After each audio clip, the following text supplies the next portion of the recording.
Hello everybody, Paul Richards here, and today we are talking about YouTube troubleshooting. YouTube Live troubleshooting, I might add, is an awesome product, and I absolutely love using it. They've made it almost dummy-proof, which Google and YouTube, you guys have great efforts at doing that. But I've still come up with basically 3 bugs. There are 3 definite bugs inside YouTube Live, and then I have 2 things that I think that could make major improvements in the system. So I just want to go over them today. I'm not going to actually show you the bugs. I'm just going to mention them in this video, and then I'm going to have links to different videos below explaining each of the 3 major errors in YouTube Live that are common, I think, for most people. I know I run into these quite a bit. So just want to mention it's been an amazing year and a half live streaming on YouTube. Gained a lot of traction with our live show. It's been amazing using YouTube. We're 98% satisfied. For a free program to be able to do all of this is incredible. I think that they're solving 95% of what the market really wants, and free obviously is an amazing thing. They just implemented 4K, albeit be in beta right now. They're moving super fast and they're doing a great job.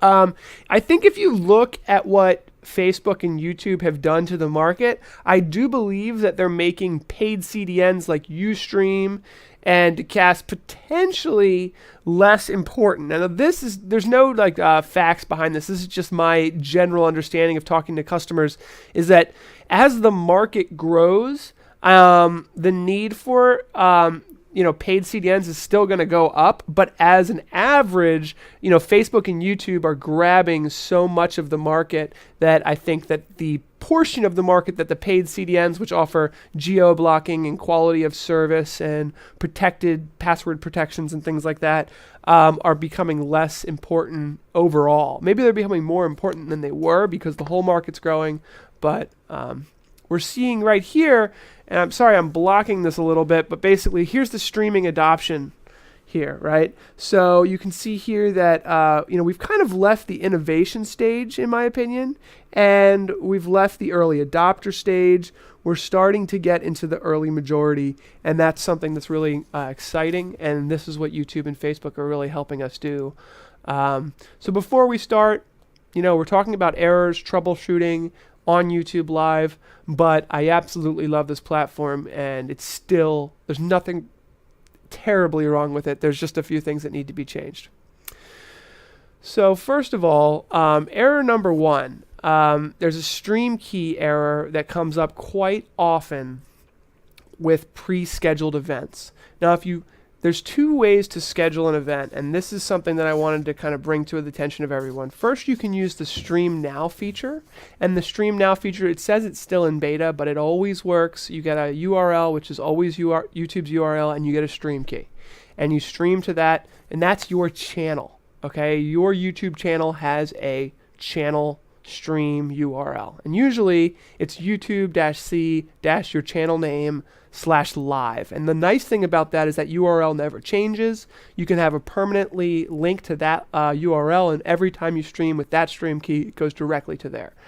Now the other way to live stream is to pre-schedule events, and that creates a unique URL. And there's quite a few benefits to having a unique URL, which I'll list out here. Number 1, YouTube will create a playlist for you, and it will actually store all of your pre-scheduled events, and that's really nice because you don't have to go and edit or add them to a custom playlist. It's automatically done for you. Once you've scheduled, YouTube gives you an event page that you can display with a thumbnail. That's really nice for embedding on your web page. And then you can direct traffic to that unique URL as opposed to your channel URL. The other thing is the scheduled events are really the only way to use YouTube's multiple camera feature. We have some videos about that on our YouTube channel, how to use that, and I will talk about it a little bit in this presentation. And then finally, unlike Live Now, where your views and all of your statistics are attributed to your channel's page, when you pre-schedule event, all the views that you get during that live event are then attributed to the on-demand recording. So I find that to be more valuable for me as I'm trying to build up my views and on that individual page. So that's why I prefer it mainly. If you do if you use your live channel, your live now, you basically your video is then recorded, it's on demand, it's on your channel, but it does not attribute all the views. So there you go. That's the two ways. The problem is that after 3 to 4 weeks of having a pre-scheduled event, sometimes the stream key just does not work. And it's happened to me over and over and over again. And I want to tell you guys about it so that when you come into this and you say, what? I have an FFmpeg error, stream disconnected, check stream settings. What's going on?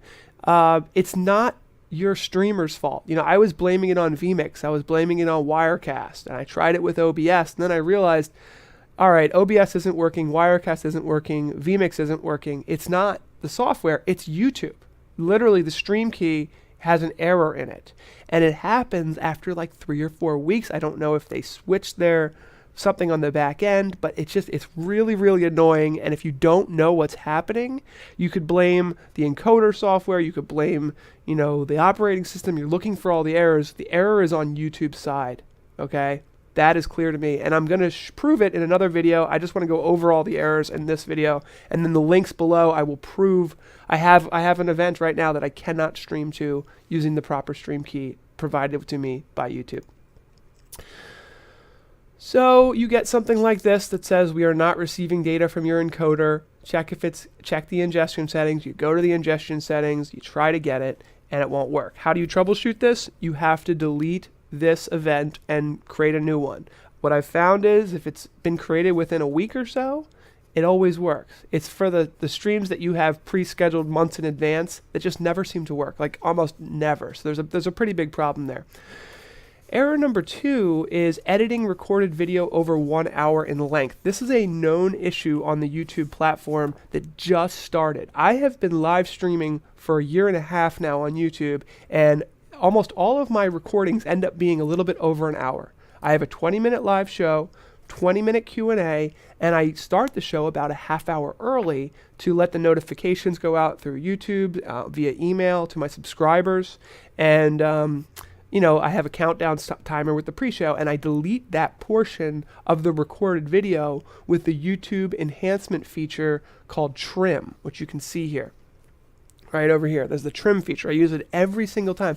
Just last week, just the second week in December 2016, it stopped working. I contacted YouTube. It's a known issue. Not sure what's going on, but that's a big problem for most people who rely on YouTube for recording their live streams. And you can see here's a video with less than an hour. It has the enhancements tab. Here is the live stream we did just last week. It was 1 hour and 15 minutes. Enhancement tab simply is not there. So that's kind of annoying. The way to troubleshoot it is you could potentially just not stream for more than an hour. The other thing that you could do is you could just record locally and then upload later, which a lot of people do. And if that's the case, then you might as well just stream. You might as well just stream to your channel page so that at least your channel's getting the statistics if you're going to delete that live video with all the views that you've accumulated. So hopefully YouTube is going to fix this. It's obviously a problem. Okay, common issue number 3 is the copyright claims. And first of all, this is a tricky subject. YouTube is trying their best to provide protection for original content creators. I understand that. I'm sure they're pulling from some database. The problem is that you're basically guilty until proven innocent instead of innocent until proven guilty. I understand that this is a problem, and I just want to let content creators and live streamers know kind of what the best practices are here. I don't get this actually, I don't get copyright claims often, but I've started to kind of mix up the audio that I use. I have a subscription to audioblocks.net where they give you supposedly royalty-free audio. And what's happening, and also I use Audio Jungle or something like that it's called. And I use these services. You're supposed to be able to purchase the free audio, and you purchase the audio licenses, and what happens is that they still have copyright claims, and you have to go through this whole process. It takes up to 30 days, and throughout that time, your video is being monetized, and YouTube does it to protect the content creator. So I just want you guys to know that that's out there. I wish there was a better way. There may be no better way to do this. So it's not really an error, but I wish it was innocent until proven guilty, not guilty until proven innocent.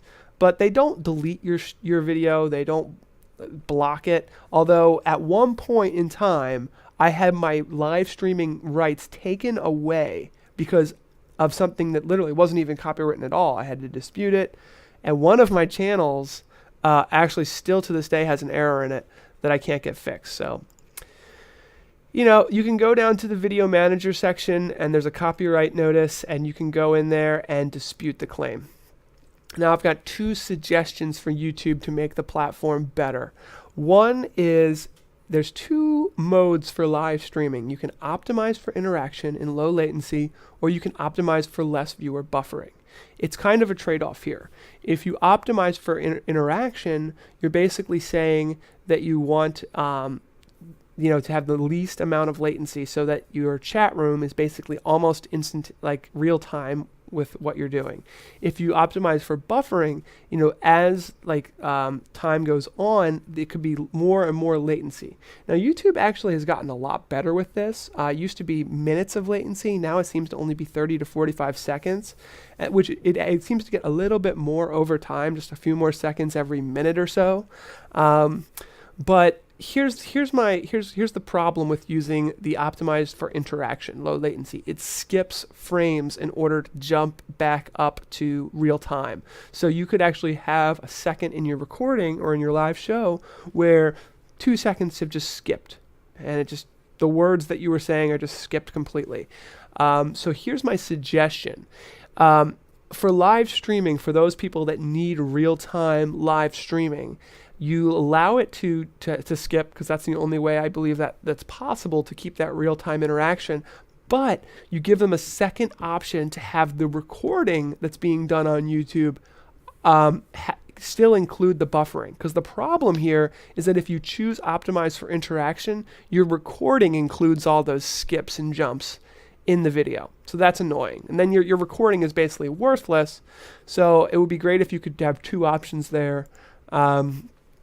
And then, so basically I'm saying a low latency hybrid mode. And I've written a whole article about this. It's about 8 pages long that I'll have the link below. You can download the whole troubleshooting guide here. Second improvement here, the multiple camera mode. You can see this little camera button here. That's when you have multiple cameras streaming to YouTube Live. It's a really, really cool feature. And basically, if all of the cameras that you have designated, let's say you have 6 cameras that you're going to live stream to a single YouTube channel, which is an awesome feature. I don't even think anyone else has this feature out there except for YouTube. You've got that feature, but if one of those streaming cameras is not available, this multi-camera stream isn't receiving an input from at least one camera, ensure your encoder is set up for all cameras or delete the extra cameras.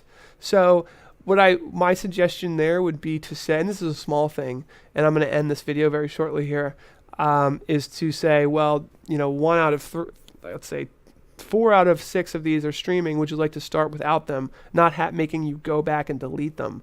But I understand what they're going from here. And before there was no way to delete them from what I understand, but now there is, and it's actually quite nice. And YouTube, my hat is off to you for what you've done with this live streaming platform. It's absolutely incredible. That's all I have today for this video. I'm going to go ahead and make videos showing exactly the 3 top errors. So I've got my proof with me as well. And if anyone out there has these errors, maybe they can find a little troubleshooting guide along the way. So thank you for watching, everybody. Don't forget to subscribe to our YouTube channel if you're a live streamer. We've got a lot of great information. I have a YouTube live streaming course you can get for free at the link below. And thank you all for watching. Take care.